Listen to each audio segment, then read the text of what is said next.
Hello there and welcome, night owls and not so night owls. Today I'll be reading from Roberto Ontiveros' short story collection, Assisted Living.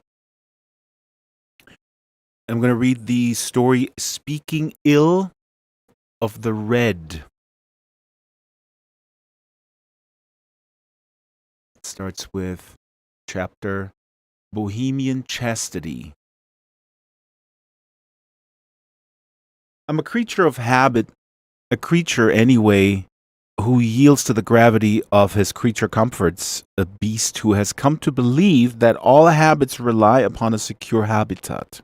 The alley where the indigent alcoholic can hold a paper bagged bottle of malt liquor to his lips unmolested, the cafe near enough to the Unitarian church where the Unitarian can, after service, peck away at a scone while feeling the quiet pride that comes from supporting a local business. I can say, with the world-weary confidence of a man who midway through his journey has elected to go mute, that I have worn out the sneakers underfoot of each hypothetical, and these days I prefer loafers. In some middle ground between perpetual intoxication and secular observance, I have found my soft routines. For the most part, they involve periodicals, and for the most part, they hurt no one. For an hour each day, mostly through reading, I make an effort to quell every curiosity that makes my mind scatter and my attention scour before the drinking hour. Sometimes this means alleys or rooftops or elevators or out-of-the-way flower shops, but almost always it just means the library. A sated mind requires the assurances of a wild austerity. Anyone who knew me in the days before I understood this might have pegged me as a man who lacked discipline, empathy, and self-censoring self-control. If I have managed to maneuver through life largely unscathed, it has been through the tolerances of my contemporaries. At some point, they were few. Now they are simply through. Last October, when I was arrested at the farmer's market for pelting heirloom tomatoes at a man I thought was my former editor, it dawned on me that this free ride of social indulgence might perhaps be over. As it turned out, the fellow I hit wasn't Enrique at all, but some other man in skinny jeans and Buddy Holly glasses who was quick to pull a cell phone from his fanny pack and call 911.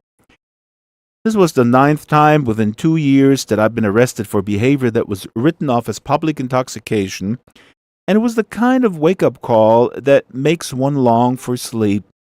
I knew I had to make some serious changes, and that those changes would be all about avoiding people.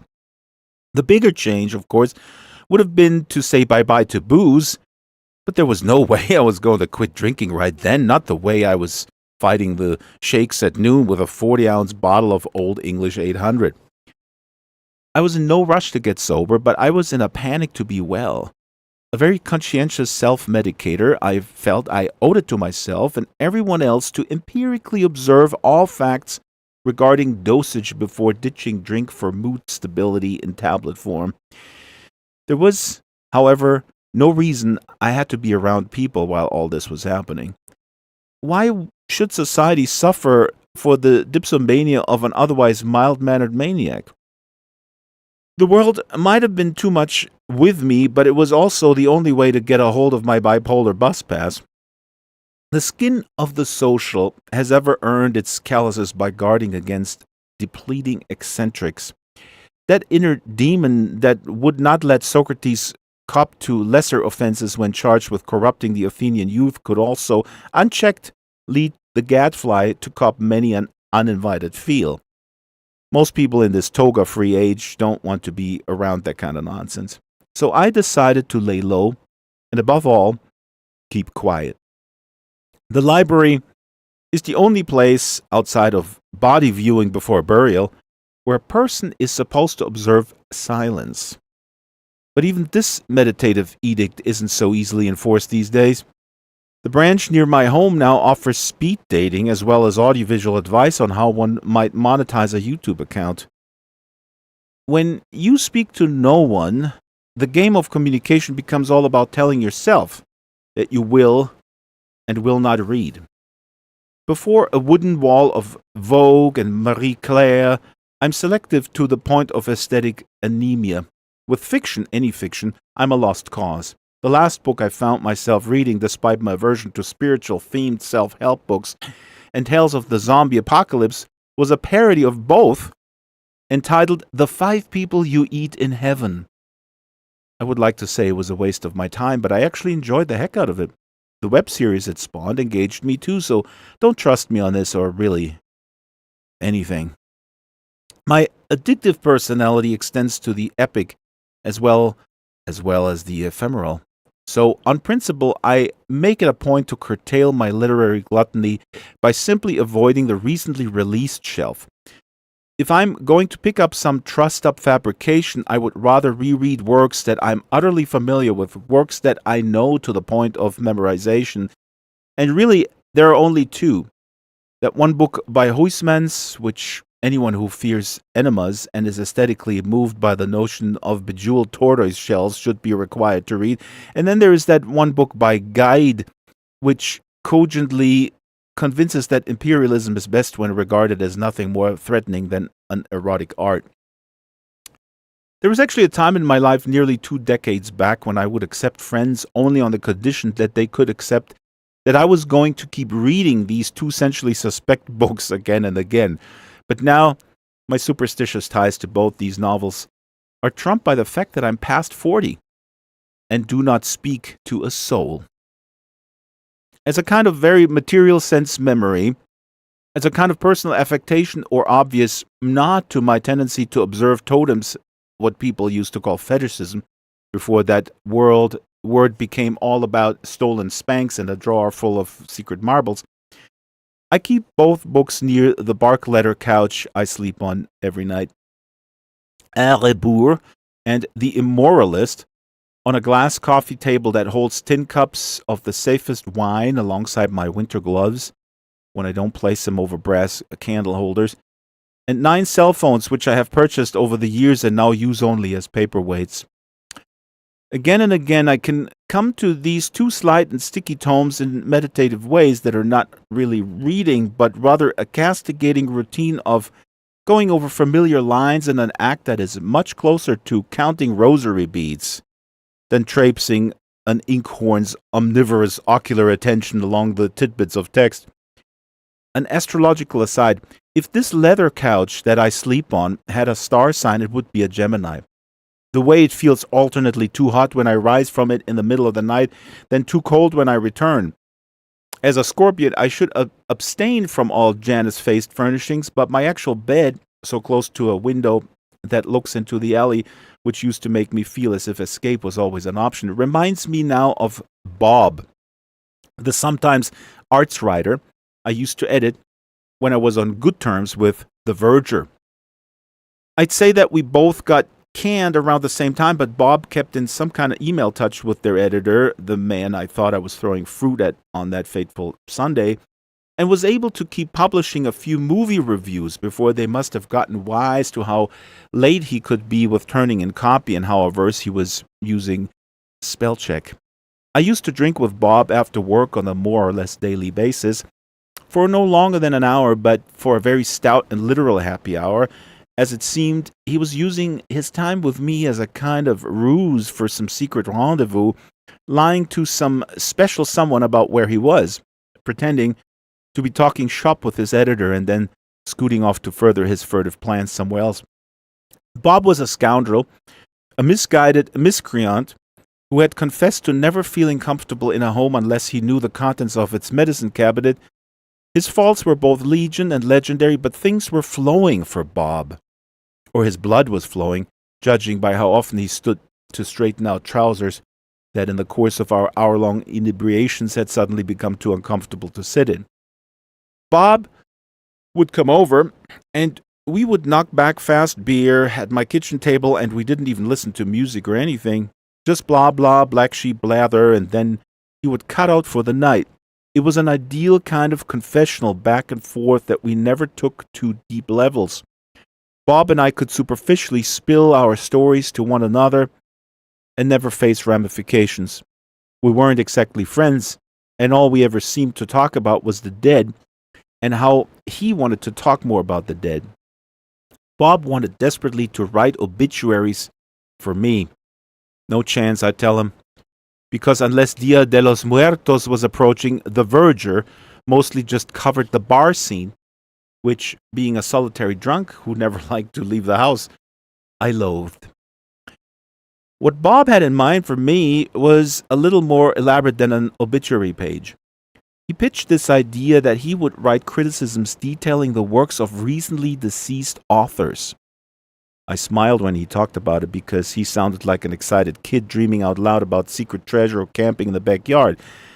He told me he was planning on calling the In the Works obituary series Speaking Ill of the Red, and that he had already written several pieces for authors who he thought might perish at any time. He had the solemn columns already lined up and ready to go the way some gossip rag might have obits on hand in the event that some hard-living actress or internet entrepreneur kicked the bucket before last call for copy. Bob told me he would send the pieces to me on spec. I ran with an admittedly tentative crowd of second readers back then, but I never met an editor on or off thin ice with the suits that could say no to that jive of generosity. So yeah, I said, please send the obits my way, and then expected that this was all just drunk talk. Bob was really good at drunk talk and so bad at everything else. I figured since there was no real money tied to the project, and I could not even commit to a time frame for him, that Speaking Ill of the Red was a beautiful dream now already over. 2 weeks later, I was let go from The Verger for insinuating that Manny, our Argentine food critic, wrote racist reviews because he consistently found ink for this bakery called Zucker's Zundels, a wedding cake white-collared establishment that decorated its red tables with gruel-hued iron cross doilies and sold crullers which, to the unsympathetic eye, appeared to be nothing less than high-carb SS calligraphy. Zizi's was a big advertiser at The Verger. The phrase fried dough fascism is what got me fired. I must have tweeted out those words very late at night while I was drinking. They got reposted several times along with my least attractive mugshot, so my time at The Verger was over. A month into my languorous unemployment, I went online and saw that a crime writer I always admire had just passed away. Janet Crimea was a mystery novelist with a propensity to plow her plots with secret tunnels that led to more secret tunnels. The chutes and caverns would often originate in an abandoned subway station or a ticket booth. A critic for Haste magazine once dubbed her Agatha Christie on account of the frequency in which Hollow Earth mythology figured into several of her bank heist novels. As I was drinking a beer before the computer screen, very lazily toasting her passing and recalling how her Dr. Thorax trilogy had helped me to survive many a free clinic waiting room experience, I received an email with the subject line, Crimea River. It was a loopy 300 words of swift snark, bemoaning the fact that the late crime writer had never once tried her hand at science fiction, a genre that she seemed to, with her many descriptions of lasers and wormholes and her heavy reliance on speculative physics, have had a real affection on her. Now there will be no forthcoming techno-thriller wherein a dusty detective brushes off his reservations about asking his anthropologist ex-wife for help tracking down a jewel thief who wears Zuni-inspired headgear, wrote Bob. When it came to the flow charts and false starts of the information age, it seems plainly obvious that Janet Crimea was aware of her limitations, but desperately did not want anyone else to know them. Janet Crimea was dead, but Bob was alive. I cracked open another beer and emailed him back. Of course, I cannot pay you for your 300 words, but if you need a place to stay, you know where I live. Bob always needed a place to stay. He was at my door in less than a week, with a duffel bag of black t-shirts and a 35mm camera that he had tried to sell online when he was desperate for cash, but had finally decided once he realized that no one would give him more than $20 for his 1987 Nikon to hold on to as an outdated affectation. Bob knew I had rolls of undeveloped film lying around since deciding whether or not to be for or against instant photography was a subset of media ethics, so he offered the camera as rent, which I did not like because my invitation for him to stay over had a definite timeline. That is, when we sobered up from our lost weekend experience, I kind of expected that he would be gone. But I accepted the camera because when I go on a bender, I don't say no to anything. We visited an unofficially open new cemetery that night, really unofficially open. Had that mouth-watering smell of new earth, and it was probably illegal for us to be there since it was still technically not completed. The grass was all recently placed, and nobody was buried yet, but there was a kind of Art Deco mausoleum situated at the center of all potential respect and mourning. I had to hop a fence to keep up with his antics, and I wore all black to look like a thief in a cartoon, so of course felt young and alive and committed to the caper, which was nothing more than being where we were not supposed to be. But it all felt like business too, as if we were taking pictures for some future website project. After the cemetery shoot, we sought more lively environs at a truck stop diner where I watched Bob eat pancakes and bacon and pour syrup over everything like a kid and then drink down whiskey spiked coffee like Hunter S. Thompson on deadline at an IHOP. And I just hit the flask while making real plans for the launch of a legacy-themed magazine on a napkin. We were serious. This all seemed real. That's actually what I miss about talking, or what I miss about drunk talking. I have really no idea where drunk talk might take me. You could not call all the pickled palaver good times exactly, but the boozy-woozy rhythm of wasted wordage demarcates the hum of your drum and can make you feel like some genius hiding from a government that has ill aims for your good brains. So I let Bob stay over for an unspecified amount of time when ended up being 6 weeks. Not too long, but just the right amount of long, so there was no panic to get him out. He seemed to be both on the run and in hiding in that special kind of state, steady ready, wherein you stay put and really just stay still for days and days. Aside from that first night of cemetery photos and after drinks at IHOP, we did not talk, which was perhaps something tied to the change in our relationship. It was hard for either of us to now believe that we were equals, but we were. We were both out of work alt-weekly writers selling books for booze and taking turns sweeping the kitchen floor to feel like we cared about our living conditions. Bob's time as my houseguest was my slow induction into my current style of selective mutism. Although we used to talk to each other on a daily basis when I was his editor at The Verger, we spoke perhaps 10 words that one month when he crashed in my room. He would stay in there all day like it was an office he had clocked himself into, and then he would go on a night walk around 10 p.m., coming back with a bottle of wine or harder hooch that he would place on the table for me as a kind of daily offering, which I would take out the next day. I would find the booze and a note when I woke around noon, and it saved me a trip to the liquor store, and also felt like Bob was a really misunderstood fellow who cared about cultivating comfort, if he really cared nothing for keeping up the conjobs of conviviality. He was waiting for someone to get him out of my place. He emailed this information to me one night. There was a man who was making a cross-country trip that would end up in Reynosa, and his ride was passing nearer and nearer by like a bird of prey that had trouble spotting its burying supper.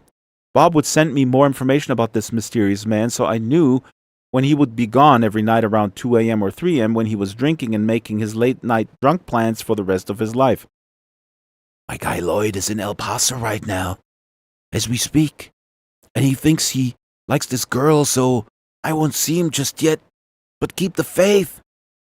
And Lloyd has made his way to the Alamo City, and after he vacuums out the interior of his Chevy for me, he will text me about when he thinks he will make his swoop into town and save me from my time in solitary refinement. And then finally, Oh, Lloyd is here right now. Across the street, I see him as a man blinking to me with his flashlight in the fog and black of a town with no sodium lights. I have left a bottle of that grocery store red wine you seem to prefer by a black address book I found under your mattress. I did not sweep under the bed, but I did palm around under there one night, for I felt a blinking call and found 2 silver baby spoons, which are as cute as they are unexplainable. Thanks for the room, man, and the spoons, and see you anon. And then really final appendix to his escape. I feel guilty that I have not told you this, so I will tell you right now. I came across a feral cat at the new cemetery. I've been going there every night, even though it's just me still and now and never you, and I found a cat walking around all sick jerky the way these things get. I brought it to the room and have kept it there this week, taking care of him and not telling you, as I know you hate cats. I've been looking for him, for Dorian. That's what I'm calling him. Have been calling that name out all night, but can't find him. If you find him, I know you will kill him by letting him out. And there is nothing to say about it. Did not want to make your life complicated. Oh, mio. I have not slept in the bedroom since he left. It is because I'm repulsed by empty space these days as much as I am of thought of a silent and skulking cat. Thoughts of the room do not make me ill, but they do push me back like a force, like a phantasm, like a orla, or the heaviness of dog day heat. Every day that I come to consciousness on the leather couch is a day that I feel further removed from my bedroom, which is of course no longer mine. The feeling seems to want more of the house, becoming the whole southern side of the home. The repulsion is a feeling of extreme embarrassment, of tyrannical shame, and finally, I have been left with the kitchen and the couch, and soon might have to move out completely to save face from the unseen oppression, to save face and thereby save every other part of myself. And I have not seen or heard Dorian the cat, and wonder if it was all a prank, but I have left rat traps along the corners of the wall. Rat traps. I know. It makes no sense. Excuse me. Continue in a second.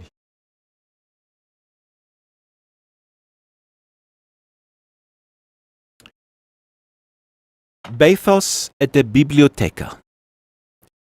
Sometimes I fail at the library. I pick up a new novel. I've come to find that this jaunt is similar to going to another city just to see what the inside of the local Target is like. Last week I came across an unconscious rewrite of Jack Finney's Time and Again called Inseam, and I suffered so in the morning, felt the weight of embarrassing bad mistakes as I tried to wash the dishes in the sink, and debated whether humming a Hall & Oates song as I toweled around the tarnish of my remaining silver spoons would be a break in my vow of silence. The book had done damage to me, all right.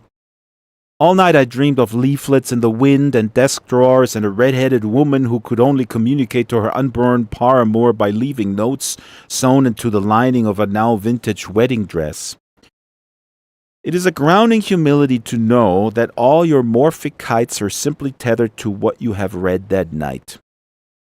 That night taught me to stick to reading the news, for I never dream of anything written according to AP style.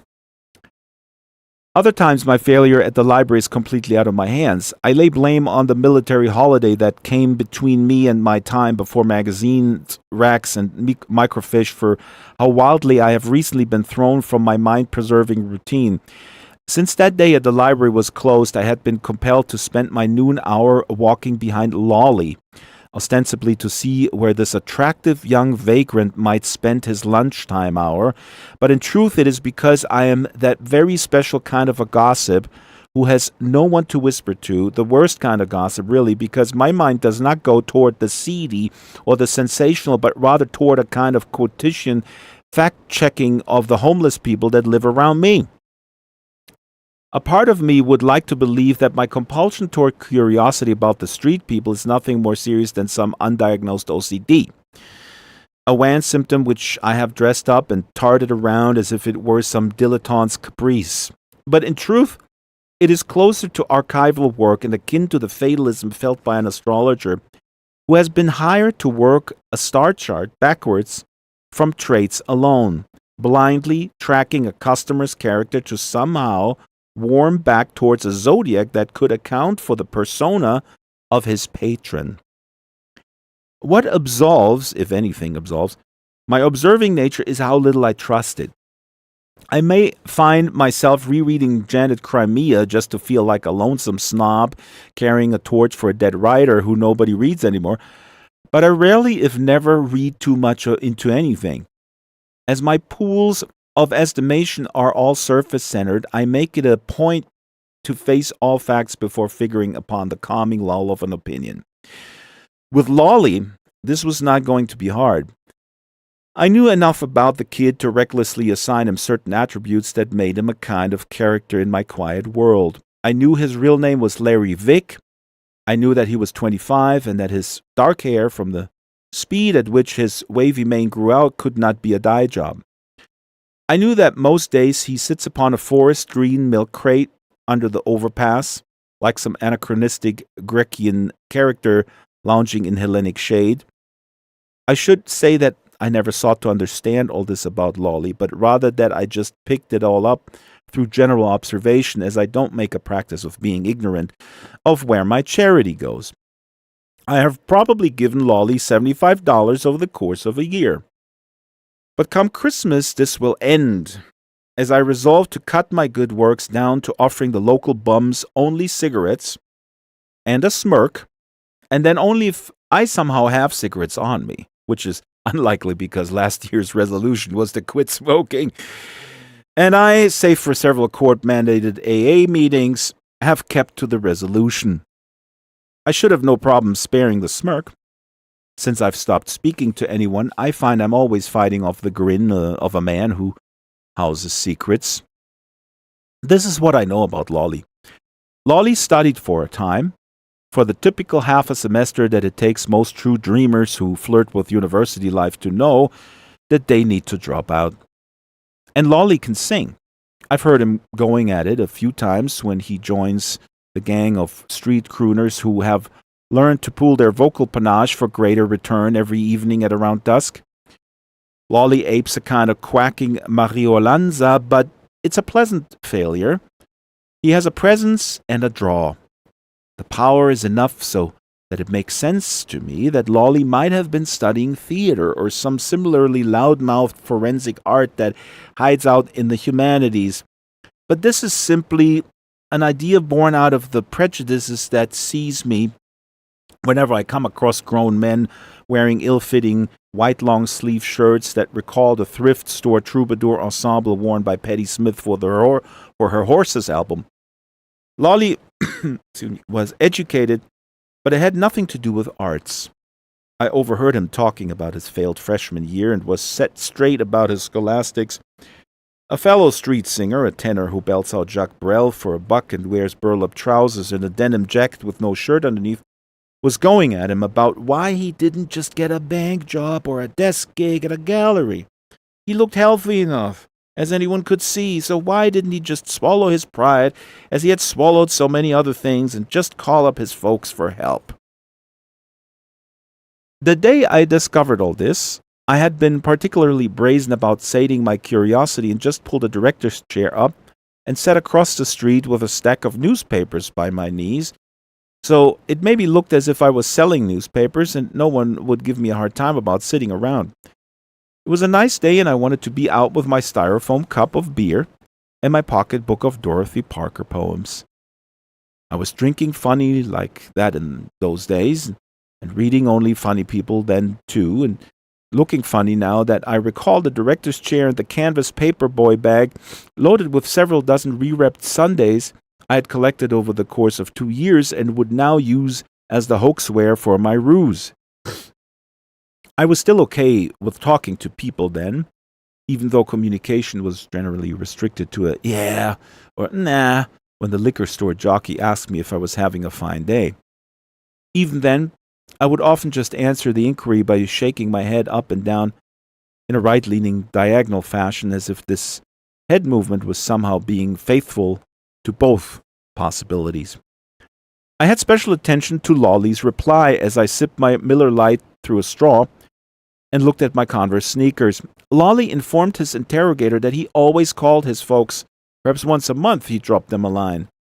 But since they had given him such a hard time when he first told them that he had dropped out of business classes, that he just keeps mom to his mum about his street life and panhandling and the occasional prostitution that can sometimes be as harmless as hugging a man's shoulders as he masturbates to his dead wife. Lolly sends a single postcard home every year, wishing the whole clan a happy anniversary, Merry Christmas, deepest sympathies, on the same card he mails off around Halloween, which is close enough to his birthday that he knows they will all be thinking of him, but that the one card would suffice. The point is that there are homeless, and then there are homeless, and Lolly was the kind of homeless that seemed to be doing all right. I knew it, and so did Burlap Tenor. If you cleaned Lolly up and gave him a new white shirt to wear, he might look like he was drawn by Maxfield Parrish, that woefully out-of-fashion magazine illustrator who painted nymphs and comely layabouts at daybreak. Lolly was one of the 4 constant homeless near my 2-bedroom abode.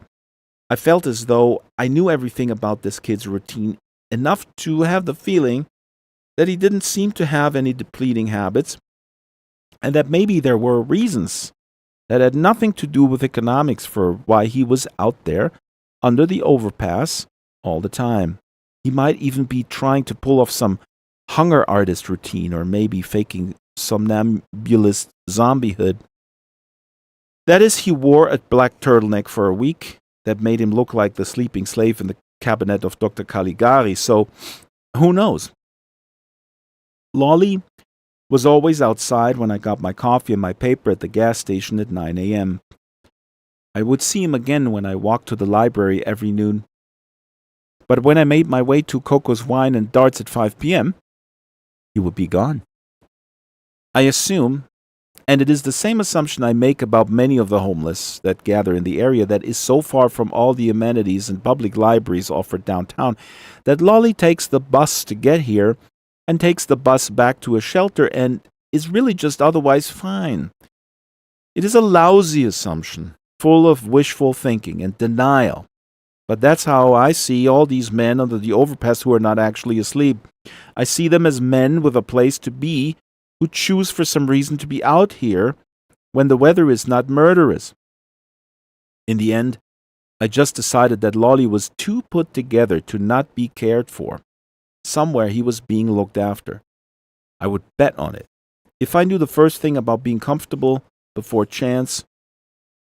The week I spent watching Lolly, he had spent watching movies, or one movie again and again. He would enter the theater around noon and stay inside, either watching a film or loitering in the arcade area or hiding in the restroom. After an hour and a half, he would then exit out, with all the other patrons leaving the matinee. From the Starbucks where I sat all that week with one of several travel memoirs I have over the years collected, I watched the theater doors open for Lolly and then let him out.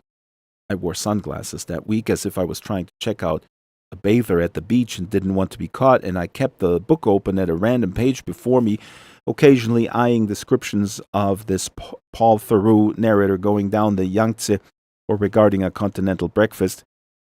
It was late enough, around 1 p.m., that I always felt right pouring some Irish whiskey from a flask into my Irish cream-heavy cappuccino. As mind-preserving routines went, this one was not bad. My deal with myself was that I would sit it out until the movie was over and no later. Once Lolly came out, I would take mental stock of what he looked like and ask myself questions about his state. Did he sleep while inside the cinema? Was this the simple point of the midday movie, some shut-eye away from the overpass? All week, the crowds have been steadily lining up for a picture called Merlin in Berlin. A kind of time travel action comedy starring an Australian actor who everyone is always amazed is not from the States because of his Jersey accent, his Texas twang, his surfer guy look is always so spot on. It's all overhyped nonsense, of course. People, the magazine, as well as the movie going masses, love this Ricky Logan because on screen he looks like he wants to cry even when making some stool pigeon suffer. That's his charm. And that's what one day, when he's no longer in demand, will be looked upon as his smarm. Ricky Logan would have done well in the silent era, I thought, and sipped my drink and understood that he, of course, was doing very well right now, if this very loud era that Lolly and I find ourselves in. I went inside Starbucks and felt around in my pockets for change to buy a cup of ice, which they just gave me for free anyway when they saw me coming. I poured the rest of my liquor into a plastic cup, and because I was feeling the pull of impending inebriation, playing around with the idea that I would ask Lolly if he was a fan of this Ricky Logan fella. After all, he had been seeing this movie all week, or at least looking at the movie poster as he sought shade in the lobby. I would ask him as soon as I saw him come out of the theater, and then what would be the end of me waiting here at this Starbucks with sunglasses and my boozed-up coffee and a trade paperback of bitter lemons before me, like I was trying real hard to believe the literary rumors about the places I would never visit. I waited. The movie was over. Everybody got to their cars and Lolly did not come out. I sat for 30 minutes longer than I had planned, with my plastic cup of ice and whiskey that looked like iced coffee anyway, and let the failure of the day sink in. The walk home was a slow and stiff one, even though the bums were singing. I was confused about where he had gone, which, despite my love for the displacing effects of intoxication, I did not like at all. I went online to look at the showtimes at the theater. New movies were coming to the Twin Cinema, so no more noontime showing of Merlin in Berlin. That day outside Starbucks was the last day that Lolly would have been able to see that Ricky Logan film. And what had happened? Had he disappeared into the film? Like some mid-career Mia Farrow character longing for better times behind the movie curtain? I sat at my computer to masochistically see who had replaced me at the Verger, and then noticed an email in my inbox. Nobody emails me anymore, and this one was titled, "Cal Gone, Take Me Away." I groaned as I knew who was writing to me, and with the dread I have only ever experienced moments before following through on a dare to lift a jellyfish from the shore with my fingernails, read the body of the text. A writer who I never read, never even pretended to read, named Calvin Vallis, was no more. And what's more was suicide. Calvin Vallis was this great overripe hope of what happily passed for autre fiction in the 90s, a time when avant-pop celebrities like Mark Lehner went on David Letterman to talk about the Menendez brothers and William S. Burroughs got paid to do sneaker ads.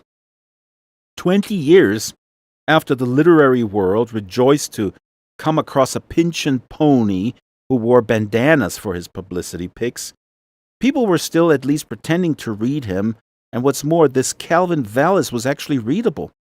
His prose was blunt, like overlong James M. Cain, only waxing wistful about shopping centers and the love lives of telemarketers instead of Greek dives and insurance schemes.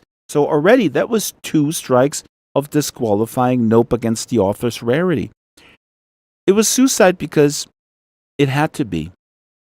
Calvin Vallis wasn't the kind of writer who would ever grow old before his audience. That might mean a world of revision, and his whole aesthetic aim was centered on unanalyzing the appeal of his young ardor. His first, last, and always novel was called Don't Think, Don't Blink, which is something only mannequins can do, dummies and the dead. The great bulk of his experimenting was that comforting footnote trick that makes the reader dart eyes up and down the page as if following the movements of a moth. Calvin Vallis wrote everything in the present tense, as if to say that life was in reality a film script, when really the life he was promoting in his fiction resembled nothing less than the want ads. I already couldn't stand this guy. So what was Bob's obituary going to do to me? Who among us would begin a book if he had it on good authority that certain pages in the penultimate chapter had been ripped from the spine? The book is large and unnumbered. If we lose our place, we might very likely have to start again and take the same gamble the whole way, knowing that there is no subtext to the cipher. That surface is all.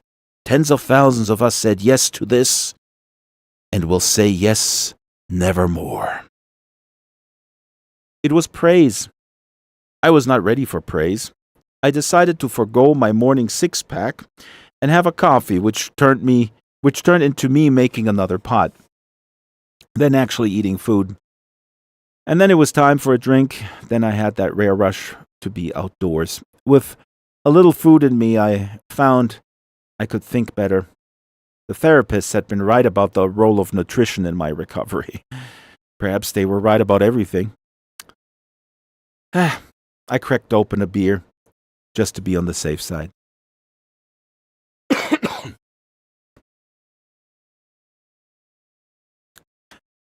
Lollygagging. There was no doubt that I needed to get back to my library routine, which was not only a cheaper way to go, but safer for me and for everyone, since there was less chance I would violate probation with all the librarians around. Since my last arrest, I was, of course, supposed to stay away from alcohol, which I had no problem doing when I was talking out my mood swings with state-funded cognitive therapists I was seeing at the state-mandated group meeting I was hitting every Thursday night. But once I realized that my selective mutism requires a kind of a constant internal monologue, relapse more and more seemed like the sober-minded thing to do. There are also perhaps 3 people that I'm legally supposed to stay away from. One of them was my old boss Enrique, and the other 2 are copy editors who got spooked easily or whenever I asked to borrow a stapler. But there is little chance I would encounter any of these people at the library, as they seemed all shared an abhorrence to public places, and none of the people who had sought protection from me were patient enough to wait for a library computer. This routine of waiting outside the theater to see Lolly had worked out. For a whole week it had worked out, but that time ended when he disappeared in the theater like one of Janet Crimea's criminals to a netherworld to wait out a truer justice.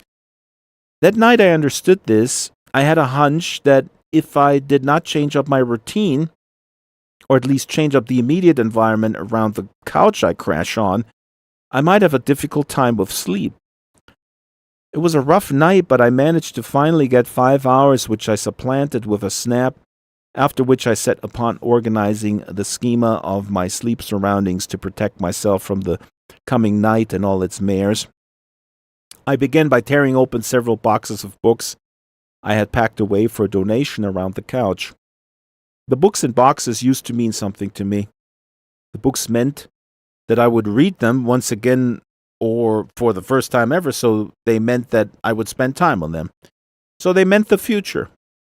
Taking them out of their cardboard time capsules felt like the now. As I held the paperbacks, I had a vague but tangible memory of having stuffed Lolly's mouth with torn pages in a dream, or his eyes were open and smiling the way people say that eyes can smile. Thumb flipping the pages of The Golden Ass beneath my nostrils to smell the corrupting leaves of the paperback, I wondered if it was perhaps possible that Lolly had taken a vow of silence just as I had decided to clam up, just as Bob had very probably decided to go quiet, when he was around me at least. Was silence now spreading like a slow and stifling promise across the land? Could silence mastered lead to invisibility? I tore open another cardboard box, which I fully believed would be nothing but Klimt calendars and old ties, and found a Janet Crimea novel I had neglected to turn into beer money. At one point, the crime writer was perhaps as well known as Dorothy L. Sayers, but less and less people even know who Janet Crimea is these days, despite the excellent review that last physician-assisted suicide novel Dr. Hemlock received in AARP magazine, and the fact that her most accessible story, Hambleton's Teeth, is consistently assigned year after year to scare incoming freshmen about stranger danger and to illustrate what Novocaine meant in the 1970s. I started to read the book, which of course was just rereading, which for me meant recalling who I was when I first encountered Crimea and started thinking out the scenario of Lolly's magic trick at the theater. There had to be a hole which she must have gone through, and it made no sense that it was through a wall. There had to be a hole that led under and then deeper and deeper on to the other mysteries. As one of Crimea's detectives had said, like some catchphrase that never caught on, "Despite your years of delving into the lower depths, you still don't understand, Sergeant, that there is no rock bottom."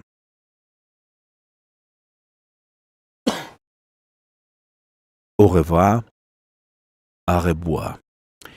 I called the library to see if it was open, and it was, but not for me. Hearing a robot voice tell me that hours of operation was usually a calming experience, but this day it made me feel off. I kept my eyes shut and lusted for the outdoors. The street people have a trick that they are justifiably proud of, that they only pull off when in chorus, so it looks as if it's part of the singing. In full swoon towards the rising part of some rousing anthem, they huddle and reach a high note and turn their back on the audience. When they rejoin hands, several of the singers have changed scarves and socks. I found myself putting my palm over the camera Bob had offered me as rent and letting my eyes focus on the gray-blue of the kitchen. I approached a long, empty bottle of red wine Bob had left for me and smelt the mouth of the glass like an old woman in an Aesop's fable, sensibly recalling Bacchic days.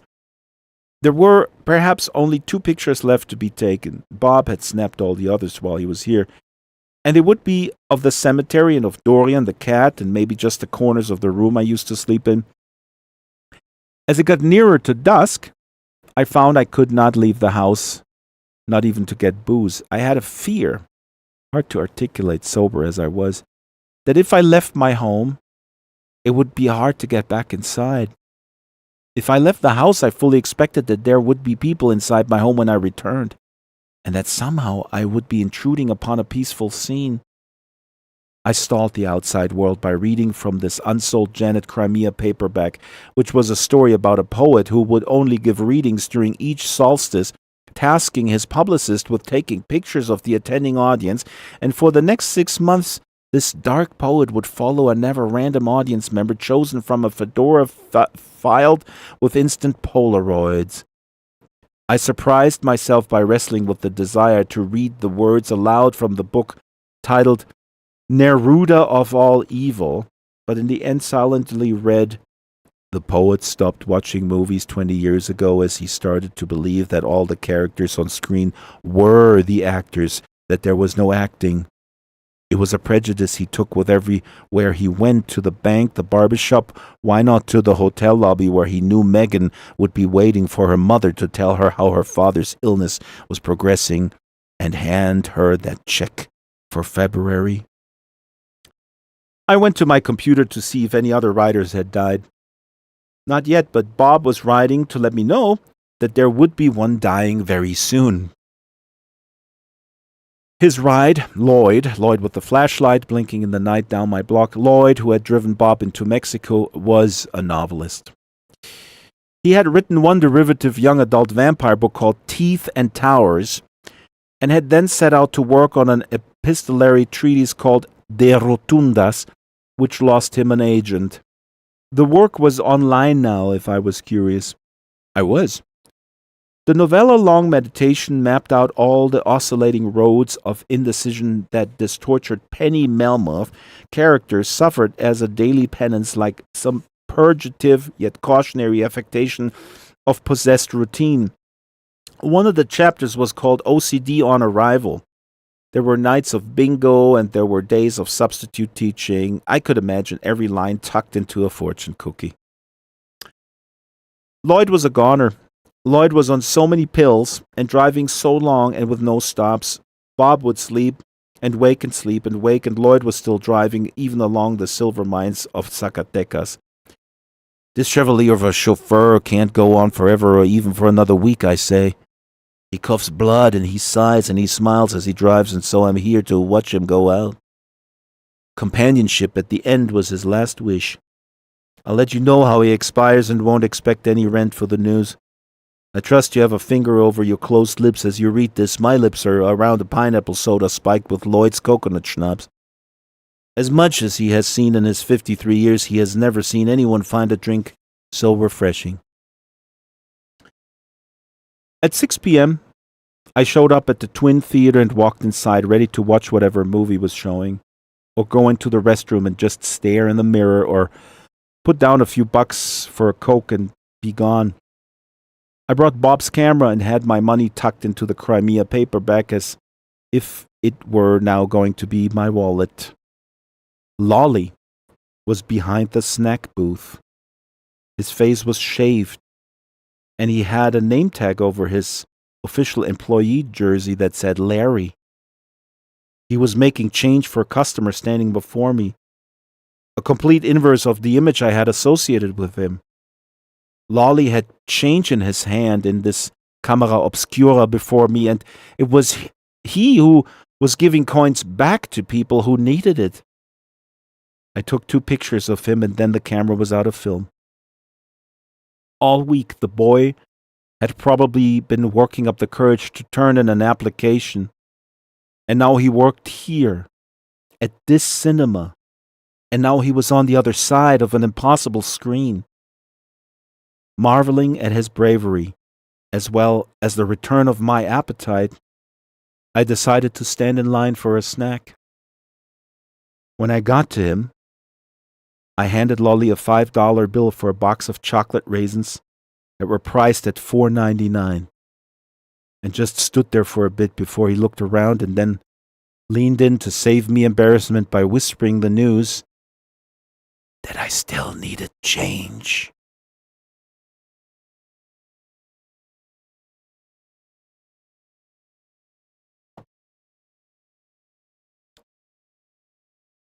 And that's Speaking Ill of the Red from the anthology Assisted Living by Roberto Ontiveros.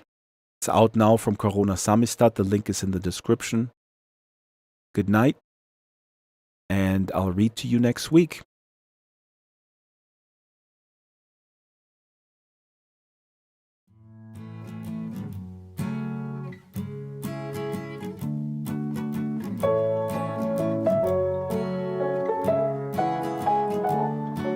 We're all thrown into it, one way or the other.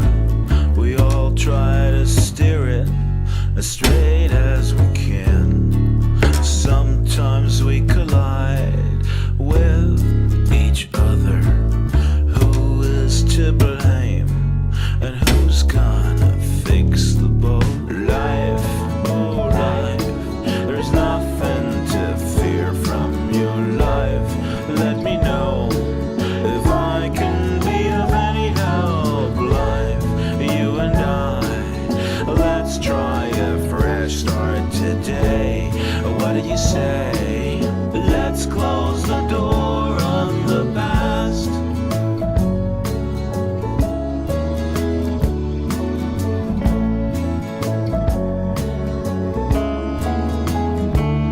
So we swim, and it is in so many ways just a little trick to keep our heads above water. But now I'm not afraid anymore. Life, oh life, there's nothing to fear from your life. Let me know if I can be of any help. Life, you and I, let's try a fresh start today. What do you say?